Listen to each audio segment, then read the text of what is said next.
احنا هنا عند تمثال سعد زغلول. التمثال بتاعه قصاد كوبري قصر النيل، ووراه دار الأوبرا، وهنا حديقة الحرية. سعر دخول الفرد 20 جنيه.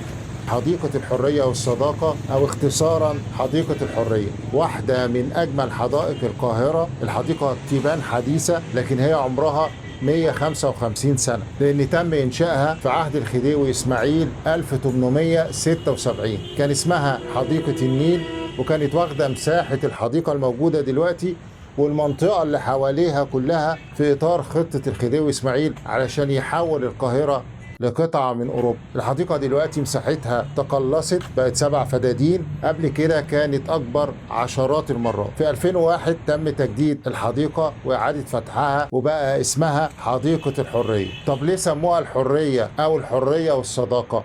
ما كان اسم النيل جميل وحلو. علشان الحديقة حطوا فيها تماثيل لرموز الحرية في العالم. هنشوف جوه تماثيل لشخصيات مصرية ولشخصيات من دول صديقة، قادة ومؤثرين في بلادهم، ومن هنا جت تسمية الحرية والصداقة. حديقة جميلة عبارة عن متحف مفتوح، بنسميها حديقة متحفية. أعلام الثقافة والفكر تماثيلهم موجودة وسط أحواض الزهور الملونة، زي ما يكون عايزين يقولوا زي ما الزهور بتشع جمال وبهجة في المكان، الناس دي هي كمان بتشع جمال الفكر والثقافة والحرية. الحديقة بتتميز بوجود عدد من الأشجار المعمرة النادرة، وتصميمها فيه سيمترية، تبقى مقسومة نصين. الناحية اليمين بتشبه الناحية الشمال، وفي النص بنلاقي فيه ممشى جميل محاط بأشجار النخيل الملكي الفخم الفاخر.